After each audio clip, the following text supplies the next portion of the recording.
Bienvenidos a un fascinante viaje al corazón de la Escocia medieval. Nos transportaremos a una época en la que las montañas guardaban los secretos de los antiguos clanes y el clima severo forjaba el carácter indomable de su gente. Aquí no hay lugar para el romanticismo, solo la dura verdad, la lucha diaria y el honor forjado en el fuego de la enemistad. Juntos recorreremos los senderos de los valles montañosos. Escucharemos el sonido de las espadas en el campo de batalla. Miraremos dentro de las frías casas de la gente común y descubriremos cómo la fe y la lealtad podían salvar o destruir. Esta no será solo una historia del pasado, sino una historia viva, llena de dolor, valentía y belleza. Prepárense para una inmersión profunda. Les espera un encuentro inolvidable con uno de los periodos más duros y heroicos de la historia escocesa. Antes de continuar nuestro viaje, conozcámonos un poco. Imaginen que están en la ladera ventosa de una colina donde antes se reunían los ancianos de los clanes. ¿De dónde vienen a esta historia? ¿De qué rincón del mundo han decidido aprender sobre Escocia? Quizás vengan de la fría Siberia o de la soleada España. Tal vez crecieron entre llanuras o en una bulliciosa metrópolis. O quizás sus ancestros fueron colonos y buscan sus raíces. Sin importar dónde se encuentren ahora, los ha traído aquí el deseo de saber cómo vivían, luchaban y morían los escoceses hace cientos de años. Esto no es solo un relato, es un puente entre ustedes y las personas que caminaron esta tierra mucho antes que nosotros. Sientan la conexión. La historia comienza con interés, pero continúa a través de la empatía. Introducción a la historia de Escocia. La historia de Escocia no es simplemente una secuencia de eventos, sino un profundo estrato de cultura, lucha y supervivencia. Durante siglos, la tierra al norte de las Islas Británicas siguió siendo un escenario de batallas, alianzas y traiciones. Desde la Alta Edad Media, reyes, caballeros y misioneros llegaron aquí con el deseo de someter a las tribus locales. Sin embargo, el pueblo de Escocia mantuvo su tenacidad y libertad. Aquí nacieron los clanes, se construyeron fortalezas, e incluso la iglesia tenía sus propias características. El país se transformaba lentamente, de un conjunto de territorios independientes a un estado unificado. Cada tribu, cada clan dejó su huella en esta crónica. Y aunque las páginas a menudo se escribían con sangre, es en ellas donde reside la fuerza y singularidad de Escocia. La historia aquí está viva. No se desvanece, sino que se convierte en parte de cada viento, cada roca y cada nombre. La belleza y dureza de las tierras escocesas. Escocia es un país donde la naturaleza a la vez encanta y asusta. Colinas interminables, montañas severas, lagos profundos y valles innumerables crean un paisaje majestuoso, pero detrás de esta belleza se esconde el peligro. Los vientos del norte atraviesan hasta los huesos y las lluvias pueden durar semanas, convirtiendo los senderos en pantanos. La tierra rara vez es generosa, las cosechas son escasas y el invierno a menudo trae hambre. Sin embargo, es en este entorno donde se formó el carácter del pueblo. La gente aprendió no solo a sobrevivir, sino también a encontrar belleza en esta severidad. Las aldeas de piedra, cubiertas de musgo, reflejan la lucha secular con la naturaleza. Las ovejas que pastan junto a las rocas parecen parte del paisaje. Aquí nada se obtiene fácilmente, pero es precisamente esto lo que fortalece y une. La naturaleza severa no es solo un fondo, es un participante igualitario en la historia, moldeando el espíritu de la nación. El papel de los clanes en la sociedad escocesa. Los clanes desempeñaban un papel central en la vida de la Escocia medieval. No eran simplemente uniones familiares, sino verdaderos mini-estados con su propia estructura, leyes y costumbres. Cada clan ocupaba un territorio específico y lo defendía de amenazas externas. Los líderes de los clanes no solo dirigían a su gente, sino que también garantizaban la seguridad, organizaban la defensa, negociaban con los vecinos o entraban en conflicto con ellos. Los miembros del clan sentían una pertenencia y responsabilidad comunes, lo que fortalecía su cohesión. El clan resolvía disputas internas, establecía reglas y proporcionaba apoyo a viudas y huérfanos. En ausencia de un poder central fuerte, eran los clanes los que constituían la base del orden público. Unían a las personas en función de su origen y objetivos comunes. El clan era el primer y último apoyo en la vida de una persona. Los clanes, la base de la identidad escocesa. Los clanes se convirtieron en un símbolo de la identidad nacional escocesa. Su estructura, tradiciones, espíritu guerrero y estrecha conexión con la tierra formaban una percepción única de sí mismos como parte de una gran historia. Cada clan tenía sus propios colores, escudos, lemas y leyendas, transmitidos de generación en generación. Estos elementos se convertían en signos de pertenencia, motivo de orgullo e incluso de envidia. Los habitantes de Escocia percibían su pertenencia al clan como algo sagrado. El clan unía a las personas no solo por sangre, sino también por espíritu. Incluso aquellos que no pertenecían a la línea familiar podían convertirse en parte del clan por lealtad y servicio. Esto fortalecía el espíritu de solidaridad.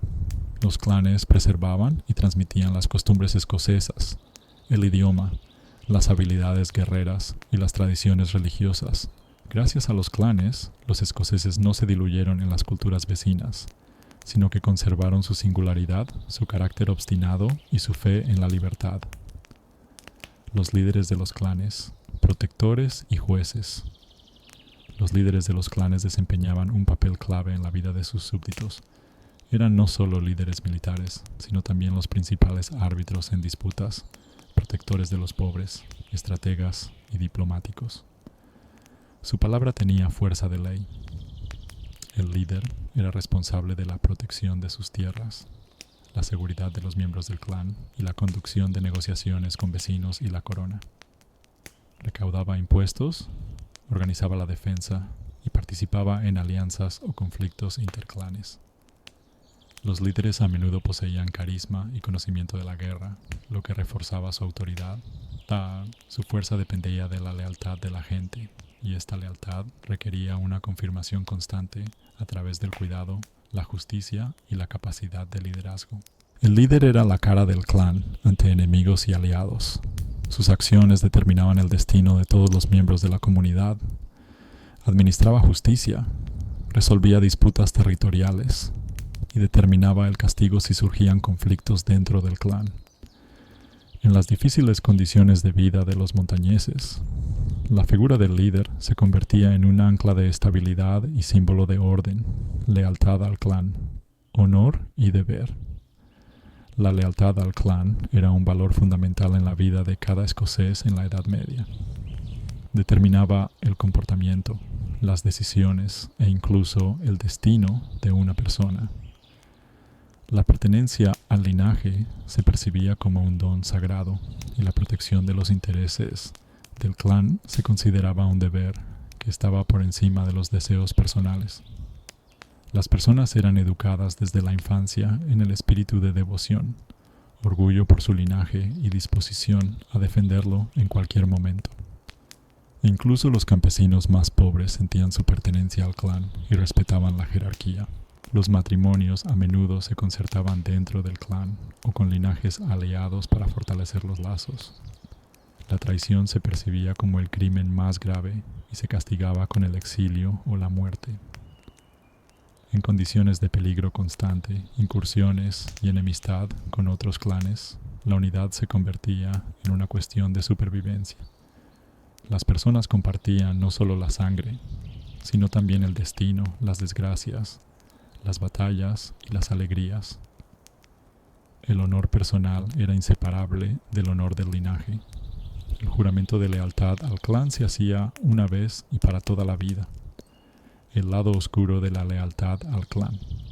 La lealtad incondicional al clan, por un lado, garantizaba cohesión y apoyo, pero por otro, generaba conflictos sangrientos, crueldad ciega y represiones severas.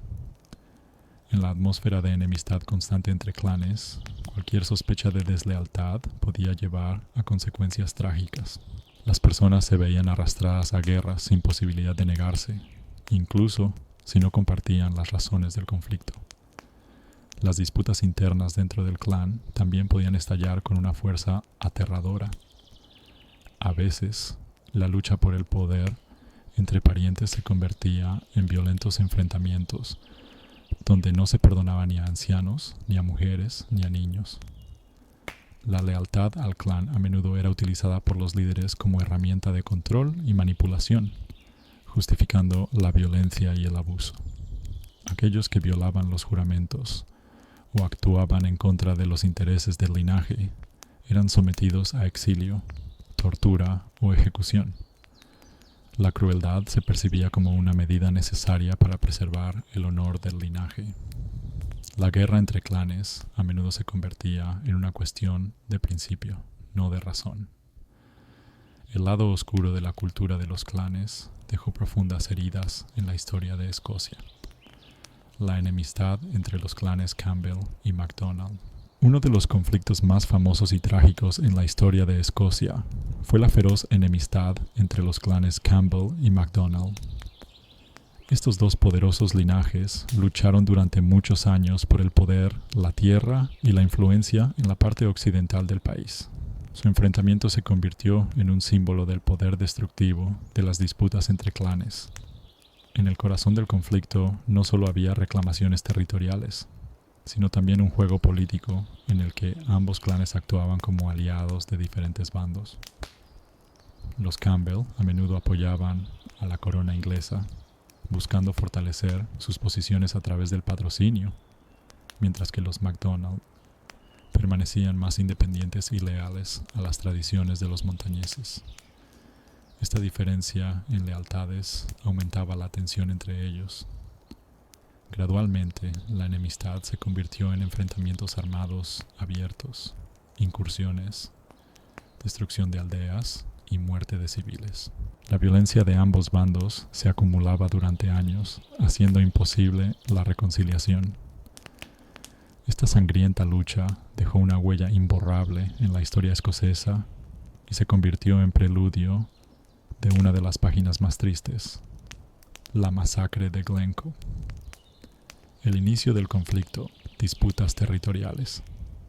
Los orígenes de la enemistad entre los clanes Campbell y MacDonald se remontan a un pasado lejano y están relacionados principalmente con disputas territoriales.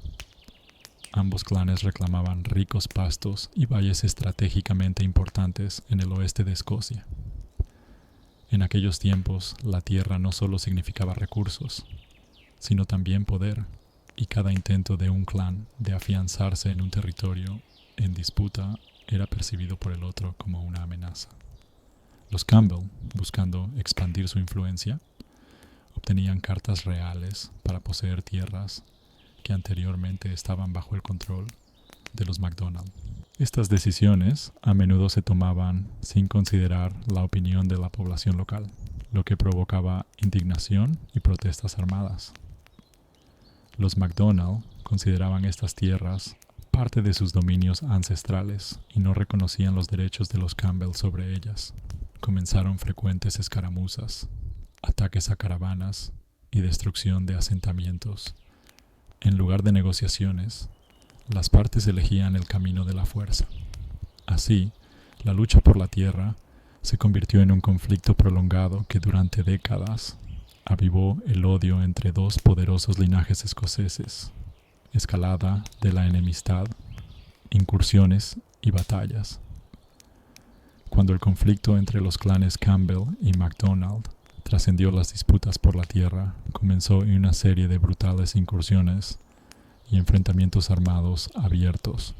Los Campbell utilizaban el apoyo de la autoridad real para legitimar sus acciones, organizando ataques a aldeas y tierras bajo el control de los MacDonald. En respuesta, los MacDonald llevaban a cabo incursiones de represalia, quemando asentamientos de los Campbell y capturando ganado. La enemistad se volvía cada vez más sangrienta, y cada nuevo ataque provocaba el deseo de venganza. Las batallas tenían lugar tanto en campos abiertos como en las montañas, donde las tácticas de guerrilla de los MacDonald resultaban especialmente efectivas. Las armas y tácticas se volvían cada vez más sofisticadas, y muchos clanes vecinos eran arrastrados a este conflicto, eligiendo un bando, ya sea por convicción o por miedo. Con el tiempo, el odio personal entre ciertos líderes de los clanes avivaba el fuego. Incluso los breves armisticios se convertían en nuevas oleadas de violencia. Esta etapa del conflicto transformó definitivamente la rivalidad en una cruel guerra entre clanes que ni la ley ni las negociaciones podían detener. La masacre de Glencoe, el punto álgido del conflicto. Uno de los capítulos más oscuros en la historia de la enemistad entre los clanes Campbell y MacDonald ocurrió en el valle de Glencoe, donde a principios de febrero del siglo XVII se perpetró una fría masacre. Bajo la apariencia de una visita amistosa, un destacamento de soldados, entre los que se encontraban los Campbell, fue alojado en las casas de los MacDonald, donde fueron recibidos como huéspedes. Durante casi 2 semanas, los soldados comieron y bebieron con los habitantes locales, y luego recibieron la orden de exterminar a sus anfitriones. En la noche del ataque, fueron asesinados hombres, mujeres y niños. Muchos intentaron huir a las montañas, pero murieron de frío. La propia traición conmocionó no solo a Escocia, sino a toda la corte real, aunque las consecuencias oficiales para los ejecutores fueron mínimas. La masacre de Glencoe se convirtió en un símbolo del extremo grado de enemistad entre los clanes, y un ejemplo de cómo el odio personal y los intereses políticos pueden llevar a una tragedia. Este evento quedó grabado en la memoria popular como una página vergonzosa, dejando una profunda herida en las relaciones entre los clanes escoceses y socavando la confianza entre ellos durante muchas generaciones. Consecuencias de la masacre y su impacto en los clanes. Tras la masacre de Glencoe, la tensión entre los clanes se intensificó y la confianza entre los montañeses casi desapareció. El clan MacDonald no solo sufrió una gran pérdida de vidas, sino también una derrota moral, ya que el golpe fue traicionero, bajo el amparo de la hospitalidad, lo que violaba las antiguas tradiciones de las montañas. Muchos clanes se volvieron más cautelosos en sus relaciones entre sí, reforzando la guardia y fortificando sus tierras, temiendo traiciones similares. El poder de la corona se resintió ante el pueblo, ya que muchos creían que el rey sabía del plan y permitió que se llevara a cabo. A nivel político, la masacre mostró cuán profundamente la intervención de la corona y las ambiciones personales de los líderes podían destruir el tejido de la sociedad de los clanes. Durante décadas, los MacDonald buscaron venganza y restaurar su honor, lo que mantenía la inestabilidad en la región. La historia de Glencoe se transmitía de generación en generación, reforzando el sentimiento de agravio e injusticia. Incluso siglos después, esta tragedia seguía siendo un símbolo de dolor y traición, subrayando la fragilidad de la paz entre los clanes escoceses. Los campesinos, trabajo duro y supervivencia. La vida de un simple campesino en la Escocia medieval era una lucha continua por la supervivencia. La principal ocupación de la mayoría de las personas era la agricultura, y cada día comenzaba antes del amanecer y terminaba al atardecer. El trabajo de la tierra a mano, con herramientas primitivas y un clima severo, hacía que la labor fuera increíblemente dura. Las cosechas eran impredecibles, y la dieta escasa consistía en cebada, avena, nabos y carne rara. En los años de hambre, los campesinos sobrevivían con hierba, raíces y agua. Muchas familias vivían en casas de adobe con techos de paja, dormían sobre paja y compartían el espacio con los animales domésticos. Casi todo lo que producían se entregaba al señor feudal en forma de tributos, y lo que quedaba apenas alcanzaba para vivir. No había protección contra las enfermedades, y la falta de medicina agravaba la situación. Las guerras entre clanes o con Inglaterra traían saqueos, devastación y hambre. A pesar de todo esto, los campesinos se mantenían unidos en comunidades, se apoyaban mutuamente y preservaban las costumbres, considerándolas la base de la supervivencia y la fuerza. Mujeres y niños. Doble carga. Las mujeres en la Escocia medieval soportaban una carga enorme, combinando el cuidado del hogar, la familia y la economía doméstica. Desde temprano, en la mañana, preparaban la comida, cuidaban a los niños, ordeñaban las vacas, recolectaban hierbas, tejían ropa y ayudaban a sus maridos en el campo. Su día estaba lleno de trabajo continuo sin descanso. La mortalidad infantil era alta y el nacimiento de un niño a menudo se convertía en una prueba, especialmente sin médicos y en condiciones de vida difíciles. Las niñas desde pequeñas eran adiestradas en las obligaciones femeninas y los niños se incorporaban temprano al trabajo rural. Las mujeres rara vez recibían educación y no tenían voz en los asuntos públicos. Su principal rol se reducía a proporcionar comodidad en el hogar y perpetuar la familia. Sin embargo, en caso de la muerte de un hombre, la mujer asumía todas las obligaciones, incluyendo la protección del hogar y el trabajo en el campo. Los niños crecían en condiciones de necesidad, ayudando constantemente a los adultos, y la infancia como etapa separada de la vida casi no existía. A pesar de esto, eran las mujeres y los niños quienes mantenían el calor en el hogar y transmitían de generación en generación las tradiciones y el idioma, peligros y enfermedades, amenazas constantes. La vida en la Escocia medieval estaba llena de peligros diarios, entre los cuales las enfermedades ocupaban un lugar especialmente importante. La falta de conocimientos médicos y de saneamiento llevaba a frecuentes epidemias que afectaban a aldeas enteras. Enfermedades como resfriados, infecciones purulentas, edemas por hambre y la peste se llevaban las vidas de miles de personas. La gente se trataba con hierbas, conjuros y procedimientos primitivos, lo cual rara vez ayudaba. La falta de alimentos, especialmente en los inviernos severos, debilitaba el sistema inmunológico y hacía a las personas vulnerables a cualquier enfermedad. Las heridas sufridas en el trabajo en el campo o durante la caza también podían ser mortales debido a la infección de la sangre. A menudo, el peligro provenía de incursiones, robos y luchas internas, en las que sufrían no solo los hombres, sino también mujeres, niños y ancianos. El miedo por la propia vida y la de la familia era un compañero constante. Mientras tanto, la Iglesia consideraba las enfermedades como un castigo por los pecados, y a los enfermos se les trataba más con oraciones que con ayuda real. Incluso las lesiones domésticas simples podían llevar a la muerte debido a la falta de antisépticos y materiales de vendaje limpios. En tales condiciones, la supervivencia se convertía en una cuestión de honor y cada día vivido era una victoria. La Iglesia, poder espiritual y secular. En la Escocia medieval, la Iglesia desempeñaba un papel clave no solo en la vida espiritual, sino también en la secular de la sociedad. Su autoridad se extendía a todos los estratos de la población, desde los campesinos pobres hasta los nobles líderes de los clanes. Los sacerdotes no solo eran guías espirituales, sino también guardianes de la alfabetización, jueces, consejeros y recaudadores de impuestos.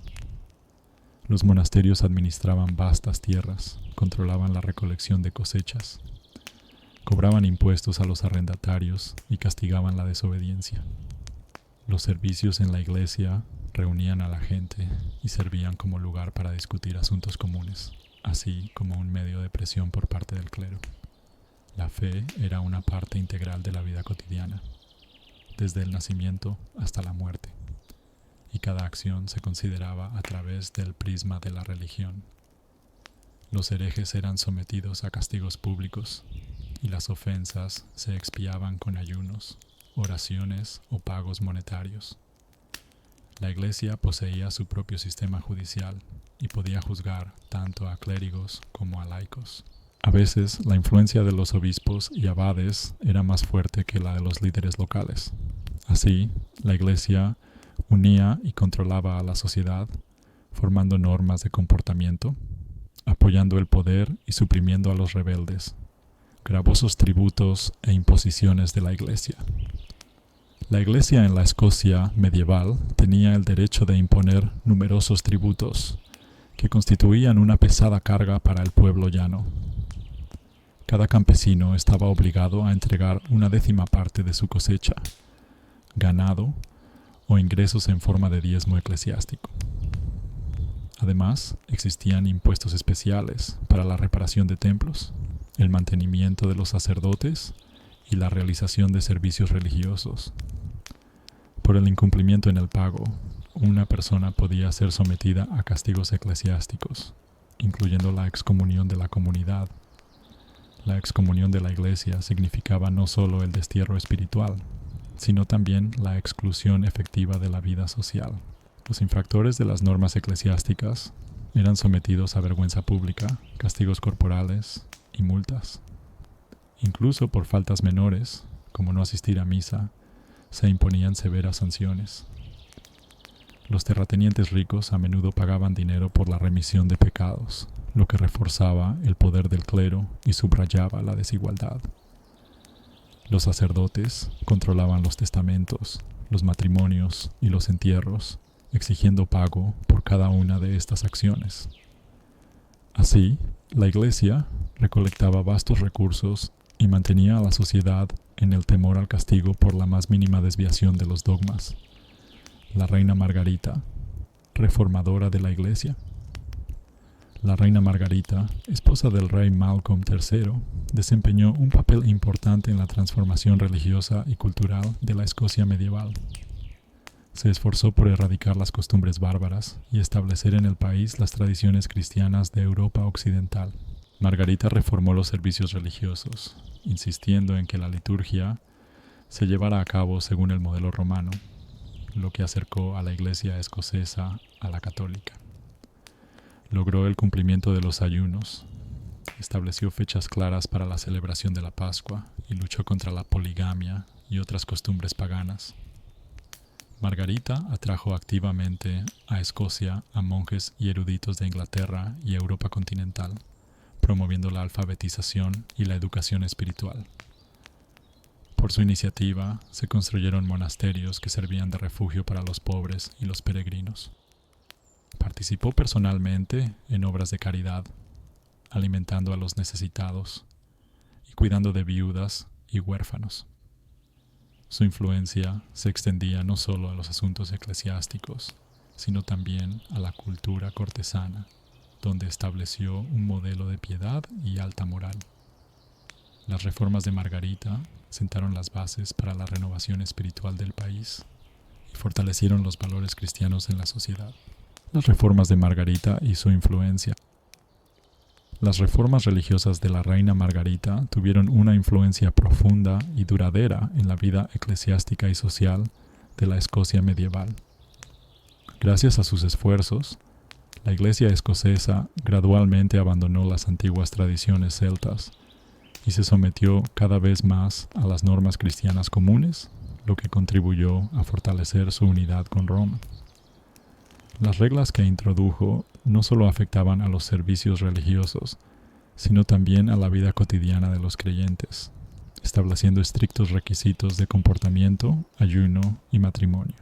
Su iniciativa de traducir textos latinos y educar al clero desempeñó un papel importante en la difusión de la alfabetización y la enseñanza cristiana.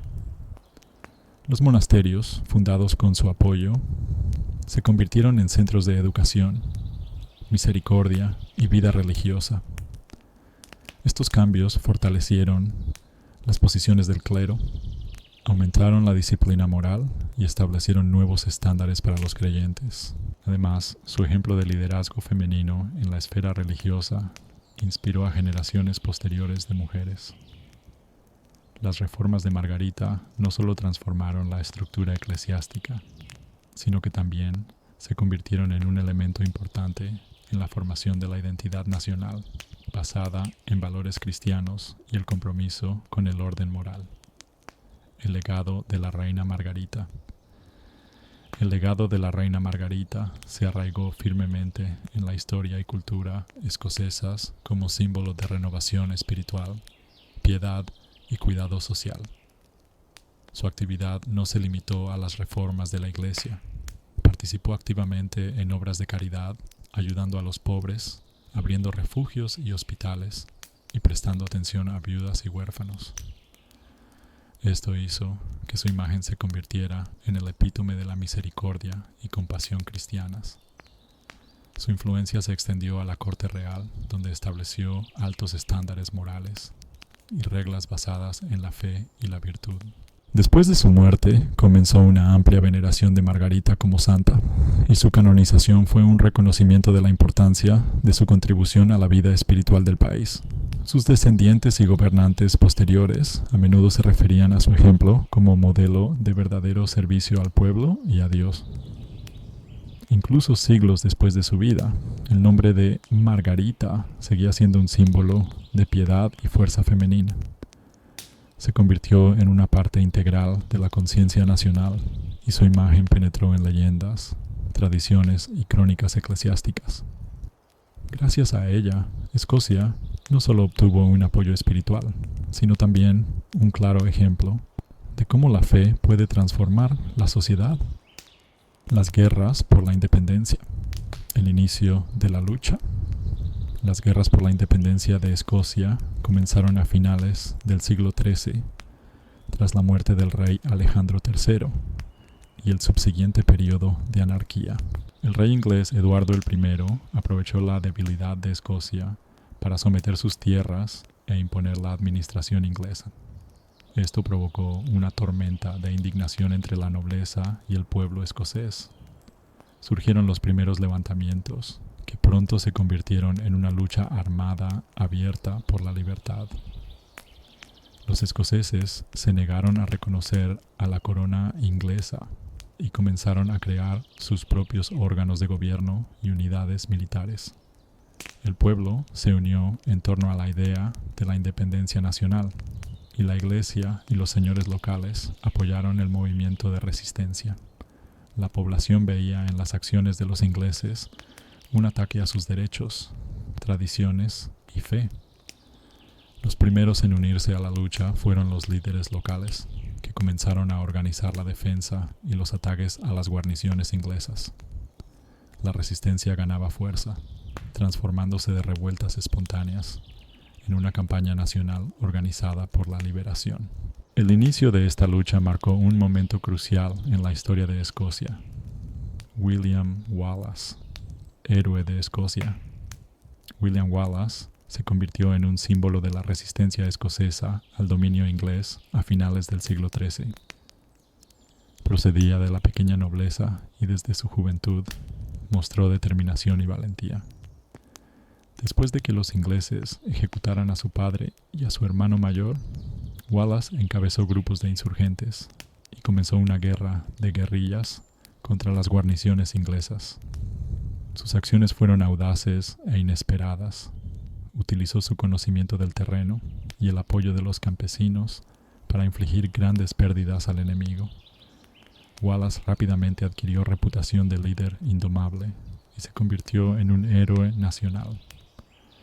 Su victoria en la batalla del puente de Stirling fortaleció el espíritu combatiente de los escoceses y demostró que los ingleses no eran invencibles. Wallace fue proclamado guardián del reino y continuó la lucha, aspirando a la independencia total. A pesar de no tener un linaje noble, ganó el respeto de la nobleza y el pueblo llano. Su nombre se convirtió en símbolo de libertad, coraje y lealtad a la patria. Se convirtió no solo en un guerrero, sino en la encarnación de la esperanza de liberación de Escocia. La batalla del puente de Stirling, la victoria de Wallace. La batalla del puente de Stirling ocurrió en septiembre de 1297 y se convirtió en una de las victorias más significativas de los escoceses en las guerras por la independencia. William Wallace y su compañero Andrew de Moray eligieron un lugar estratégicamente ventajoso para la batalla, un puente estrecho sobre el río Forth, que limitaba el avance de las tropas inglesas. Cuando parte del ejército inglés cruzó el puente, los escoceses atacaron repentinamente, dividiendo las fuerzas del enemigo e infligiéndoles una severa derrota. La limitación del espacio no permitía a los ingleses utilizar su superioridad numérica, lo que dio a los escoceses una ventaja. Wallace demostró excepcionales habilidades tácticas y mostró que incluso un ejército pequeño, actuando de manera coordinada y hábil, podía vencer a un enemigo fuerte. La victoria en el puente de Stirling inspiró a los escoceses a continuar la lucha por la independencia y fortaleció la reputación de Wallace como héroe popular. Esta batalla marcó un punto de inflexión en el levantamiento contra el dominio inglés y demostró que Escocia era capaz de resistencia. La derrota y muerte de William Wallace. Tras la brillante victoria en el puente de Stirling, William Wallace se convirtió en un símbolo de resistencia al dominio inglés y fue nombrado Guardián de Escocia. Sin embargo, su campaña militar se enfrentó a serias dificultades. En 1298, en la batalla de Falkirk, el ejército de Wallace fue derrotado por las tropas inglesas bajo el mando del rey Eduardo I. La causa de la derrota fue tanto la superioridad inglesa en caballería y arqueros como la inestabilidad interna entre los señores escoceses. Después de esto, Wallace se retiró a la clandestinidad, continuando la lucha en la sombra y tratando de obtener el apoyo de gobernantes europeos. En 1305, fue capturado y entregado a los ingleses. Su ejecución en Londres fue cruel y pública. Wallace fue acusado de traición, aunque nunca había jurado lealtad a la corona inglesa. Fue ejecutado mediante ahorcamiento, destripamiento y descuartizamiento, y partes de su cuerpo fueron enviadas a ciudades de Escocia. A pesar de su trágica muerte, siguió siendo un héroe y símbolo de independencia para futuras generaciones de escoceses. La batalla de Bannockburn, la victoria de Robert Bruce. La batalla de Bannockburn ocurrió en junio de 1314 y marcó un punto de inflexión en la lucha de Escocia por la independencia. Robert Bruce, coronado rey de Escocia, se enfrentó al ejército del rey inglés Eduardo II, que llegó con el objetivo de sofocar la resistencia escocesa. Los ingleses tenían superioridad numérica y estaban seguros de la victoria, pero los escoceses eligieron una posición ventajosa en un terreno pantanoso cerca del castillo de Stirling. Robert Bruce demostró una excepcional maestría militar, organizando la defensa y ataque sorpresa, y su ejército, aunque menos numeroso, estaba bien preparado y unido. El momento clave fue el enfrentamiento entre los caballeros fuertemente armados y los lanceros escoceses, que lograron detener el avance. En la fase decisiva de la batalla, los ingleses fueron rodeados y derrotados, y Eduardo II huyó del campo de batalla. La victoria en Bannockburn fortaleció la posición de Robert Bruce, elevó el espíritu combatiente de los escoceses y se convirtió en un símbolo de la resistencia nacional. Este triunfo permitió a Escocia consolidar temporalmente su independencia y defender su derecho a existir como un reino soberano. Trabajo duro y comida escasa. La vida de los campesinos escoceses en la Edad Media era una lucha incesante por la supervivencia. Pasaban la mayor parte del tiempo en el campo, cultivando la tierra manualmente con herramientas primitivas. El trabajo comenzaba al amanecer y continuaba hasta el atardecer, sin días libres ni festivos.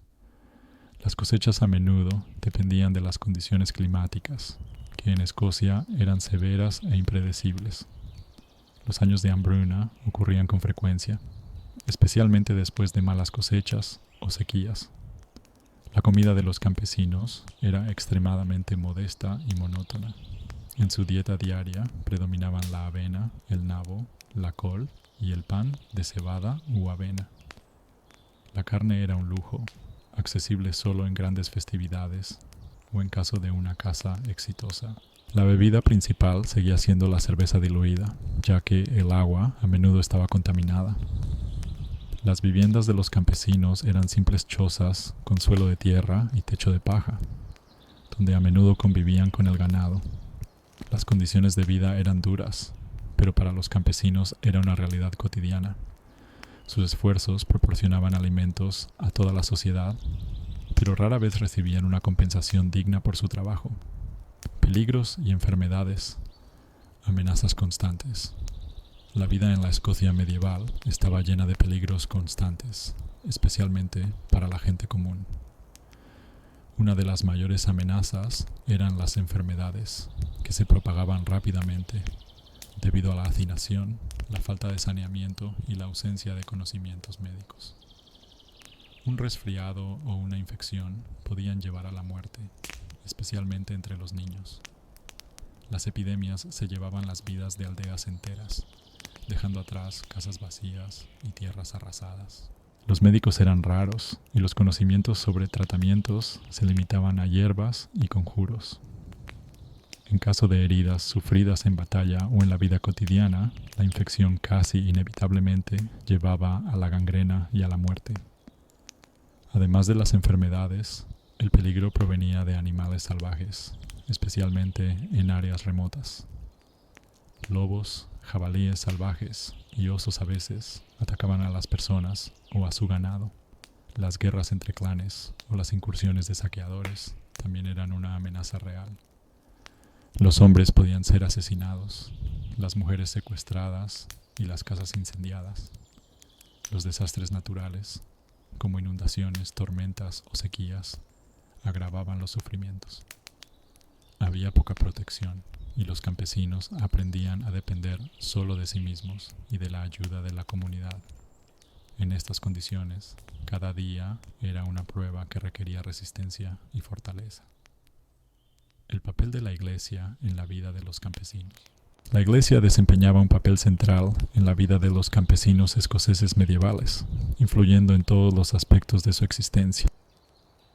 Las festividades religiosas determinaban el ritmo del año, alternándose con los duros días laborables. Los campesinos asistían a misa, participaban en rituales eclesiásticos y creían que el cumplimiento de las reglas de la Iglesia les aseguraría la salvación del alma.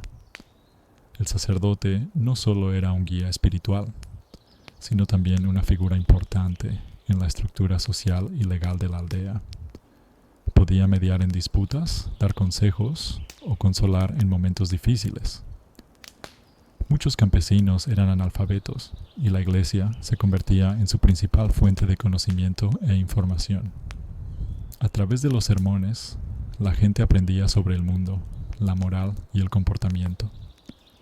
La Iglesia controlaba los matrimonios, bautizos, funerales e incluso las transacciones de tierra. Las ofrendas y el diezmo que los campesinos estaban obligados a pagar se percibían como una deuda ante Dios, aunque a menudo eran una carga pesada. A pesar de la severidad, la fe ayudaba a los campesinos a encontrar sentido en el sufrimiento y esperanza en tiempos difíciles.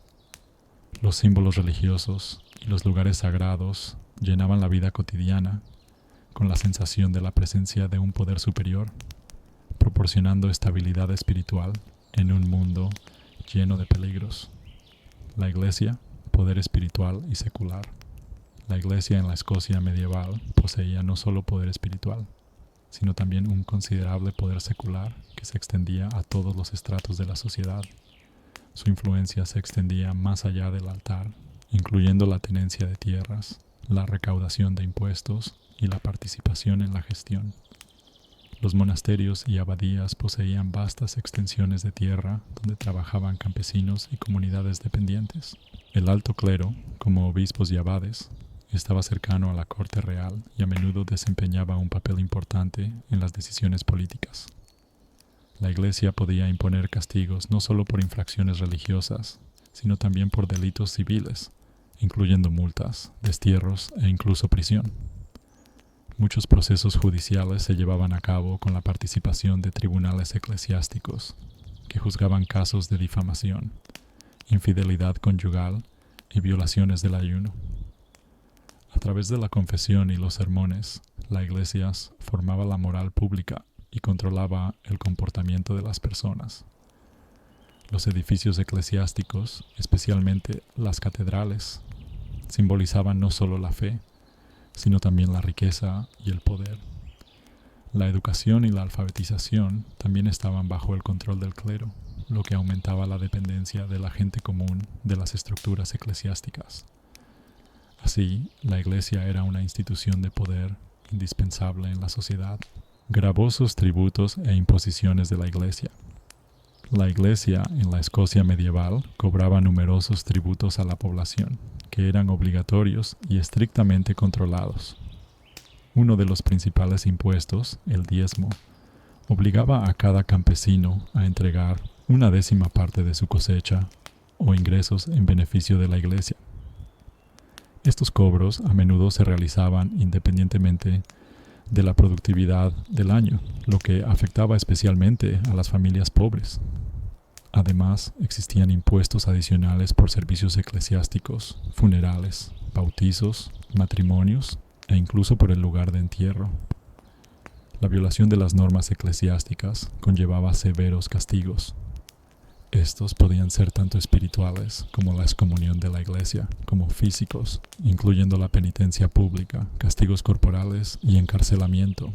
En algunos casos se aplicaba el sistema de indulgencias, mediante el cual una persona podía redimir sus pecados con dinero, lo que especialmente desprestigiaba la pureza espiritual de la institución. Los tribunales eclesiásticos actuaban independientemente del poder real y emitían veredictos que a menudo iban en contra de los intereses del pueblo. Las personas que se atrevían a criticar a los sacerdotes arriesgaban ser acusadas de herejía, lo que podía terminar en prisión o incluso en la pena de muerte. La presión de la Iglesia se sentía en todas partes y evadir su autoridad era prácticamente imposible.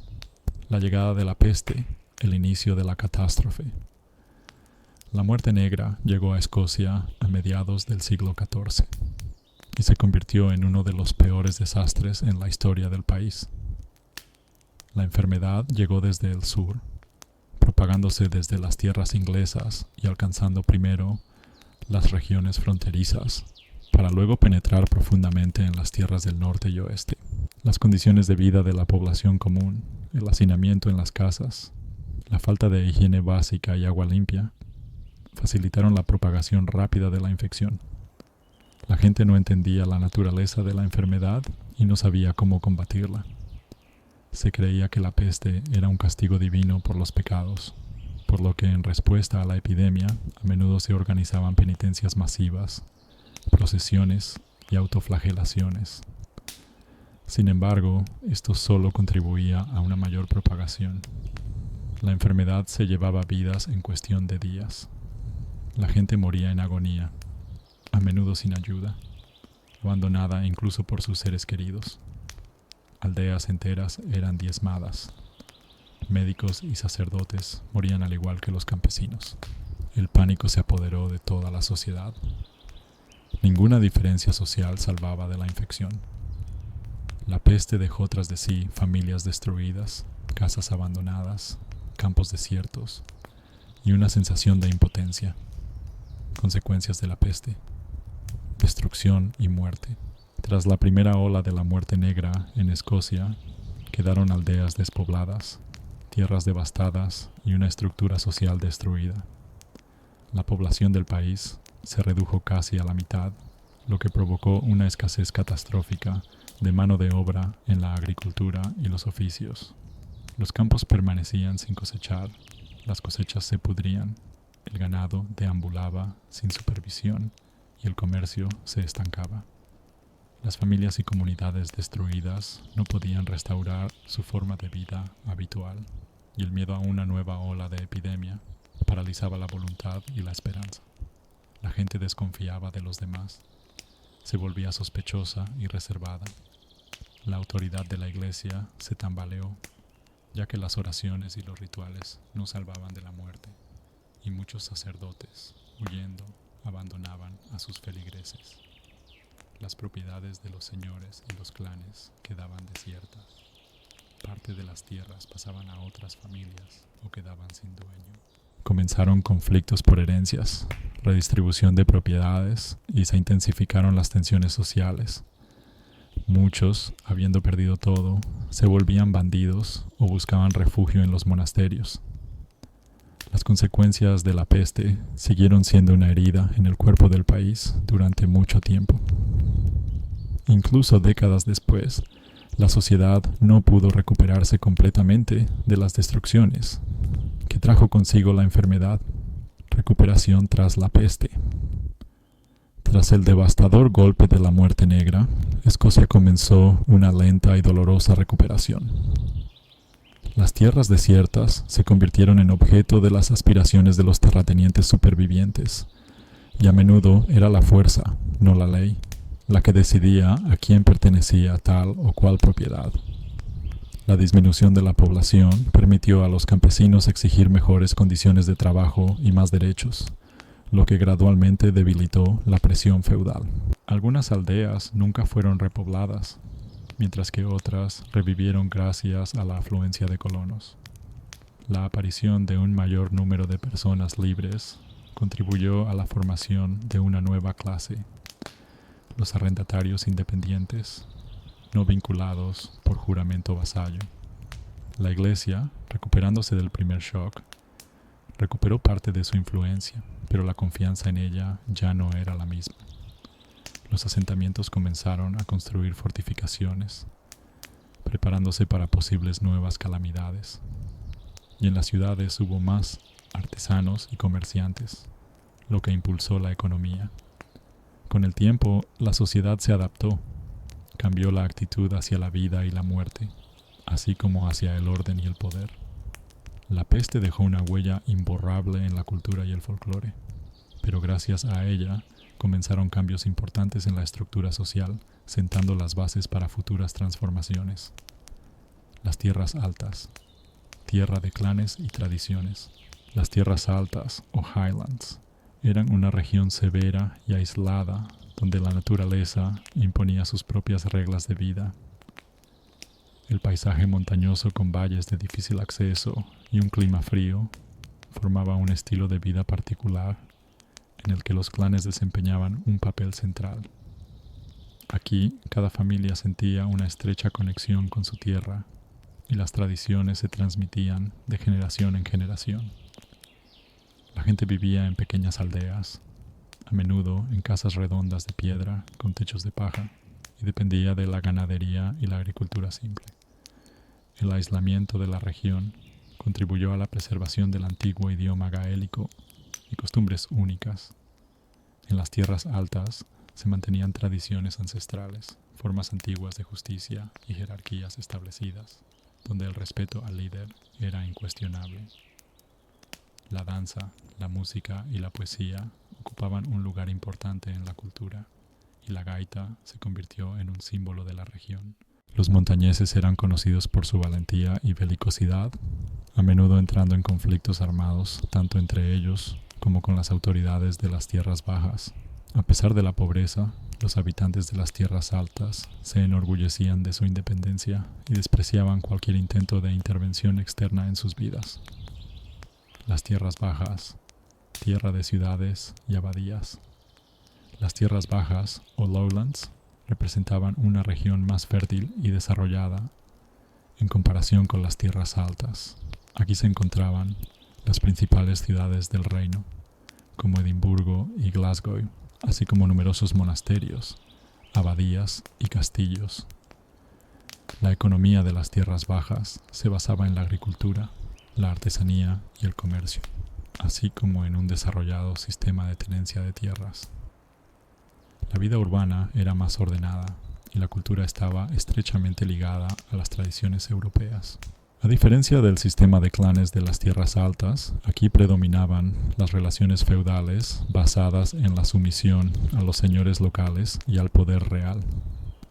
Las tierras bajas eran el centro de la vida política de Escocia. Desde aquí se gobernaba el país, se tomaban decisiones clave y se llevaban a cabo negociaciones con Inglaterra y otras potencias. Las instituciones religiosas desempeñaban un papel importante en la educación y la difusión de la alfabetización. Los habitantes de las tierras bajas se percibían a sí mismos como más civilizados y progresistas, mirando a menudo con desprecio a los montañeses. Esta diferencia cultural y social entre las regiones se convirtió en una de las causas de la tensión interna en Escocia. La influencia de los señores de las islas en la política. Los señores de las islas, representantes del clan MacDonald, desempeñaron un papel importante e independiente en la vida política de la Escocia medieval. Su poder se extendía sobre vastos territorios a lo largo de la costa occidental y las Islas Hébridas. Aunque formalmente reconocían la autoridad del rey de Escocia, en la práctica actuaban como gobernantes semiautónomos, con su propio ejército, flota y corte.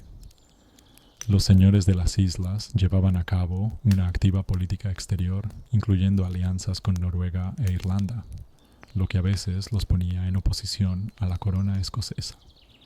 Su aspiración a la independencia provocaba preocupación en el poder real y llevó a una serie de conflictos y a la supresión de su autonomía.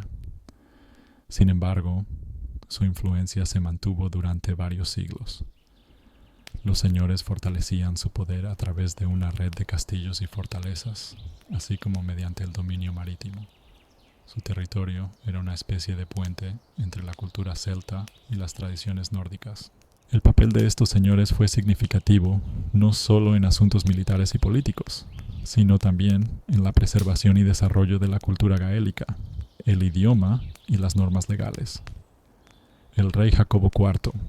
Una nueva etapa en la historia. El rey Jacobo IV se convirtió en uno de los gobernantes más destacados y progresistas de la Escocia medieval. Su reinado estuvo marcado por un significativo fortalecimiento del poder real y el desarrollo del Estado.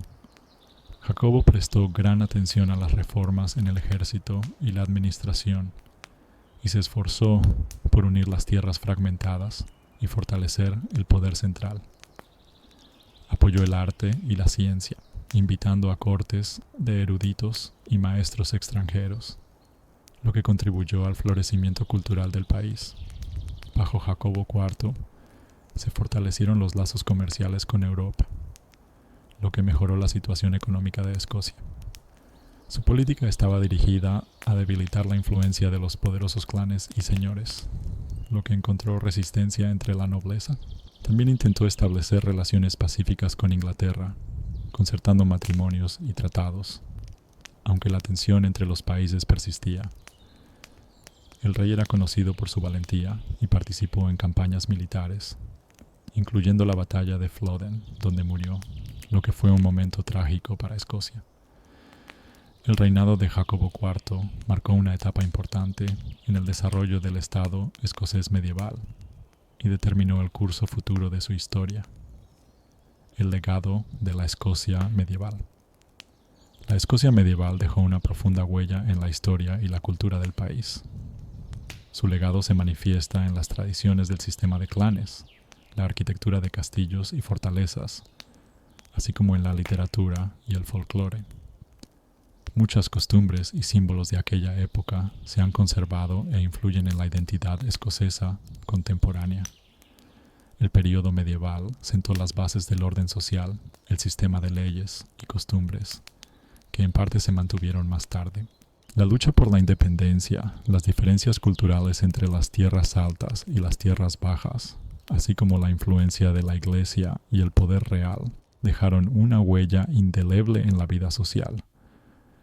Los oficios tradicionales y la agricultura de aquella época sentaron las bases de la economía. El legado de la Edad Media también se expresa en los monumentos arquitectónicos que atraen a turistas e investigadores. Este Este legado ayuda a comprender la complejidad y riqueza de la historia de Escocia, sus luchas y logros. La historia de la Escocia medieval se convirtió en el fundamento para la formación de la conciencia nacional y el orgullo por su pasado, memoria del pasado y esperanza para el futuro. La memoria de la historia medieval de Escocia vive en los corazones de las personas y en la cultura del país. Las tradiciones y las historias sobre los clanes y los héroes se transmiten de generación en generación, fortaleciendo el vínculo con el pasado. Este pasado inspira a la sociedad contemporánea a preservar el patrimonio cultural y desarrollar la identidad nacional. Los escoceses se enorgullecen de su historia y la utilizan como base para avanzar hacia el futuro. En las condiciones actuales, el país se esfuerza por mantener su singularidad, respetando las tradiciones y aceptando al mismo tiempo nuevos desafíos.